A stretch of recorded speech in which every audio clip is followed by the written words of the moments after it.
प्रभूची स्तुती. आज सुंदरसा दिवस दिलेला आहे. आज दिनांक 7/10/2024 सोमवार या दिवशी आज देवाने वचन लिहिण्यास सहाय्य केलं, त्यावर प्रभूला धन्यवाद देतो. आणि हे वचनाची स्वार्थ करत असताना, घोषणा करत असताना मी प्रत्यक्ष वचन तुम्हाला दाखवून देत आहे. यावनाचा 2 अध्याय आणि 25व्या वचनामध्ये म्हटलेलं आहे की शिवाय मनुष्याने कोणीही साक्षी द्यावी याची त्याला गरज नव्हती, कारण मनुष्यामध्ये का आहे हे स्वतःला ठाऊक होते प्रभू येशूला. म्हणून येशूला माहीत होते सर्व. आता इथं आपल्याला पाहायला मिळतं की मार्क शुभवर्तमान याचा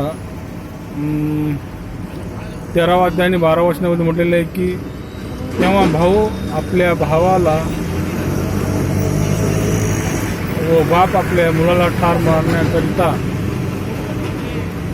धरून देईल आणि मुले आपल्या आईबापावर उठतील व त्याचा प्राणघातक घाव करतील, त्यांचा प्राणघात करतील, असं या ठिकाणी वचनात म्हटलेलं आहे. तुमचे दोष काढण्यात येऊ नये म्हणून तुम्ही कोणाचे दोष काढू नका. मत्ती सुवर्तमान 7वा अध्याय आणि 1ल्या वचनामधून बोललेलं आहे. त्याचप्रमाणे आपण पाहतो की मत्ती सुवर्तमान याचा 12:36 म्हटलेलं की जो व्यर्थ शब्द बोलतील माणूस त्याचा हिशोब त्यांना न्यायाच्या दिवशी द्यावा लागेल.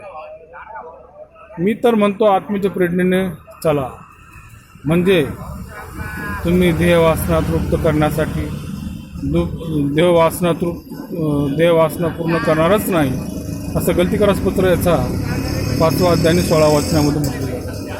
आम्ही ह्या ठिकाणी पाहतो गलतीकारास पत्राचा 6वा अध्याय आणि 13व्या वचनामध्ये पाहतो की पुढचं वचन असं म्हटलेलं आहे की शरीर जार कर्मासाठी नाही तर प्रभूसाठी आहे आणि शरीरासाठी प्रभू आहे. आम्हाला इतकं सुंदर देव वचनाच्या द्वारे बोलत आहे. आणि आम्हाला रोमकरास पत्रामध्ये 12 अध्याय आणि 1ल्या वचनामध्ये तुम्ही आपले शरीर जिवंत पवित्र देवाला ग्रहणी यज्ञ म्हणून समर्पण करावी, हीच तुमची आध्यात्मिक सेवा आहे. प्रभूची स्तुती असो. आज आम्हाला पाहायला मिळतं की आमची जी आध्यात्मिक सेवा आहे ती सेवा आमच्या शरीराने आम्ही त्याचं गौरव केलं पाहिजे. आणि ग्रंथिकारास पत्र 6वा अध्याय आणि 20व्या वचनामध्ये देखील म्हटले की तुम्ही आपले शरीर आत्मा आणि आणि आम्ही देवाचे गौरव केले पाहिजे. प्रभूची स्तुती असो.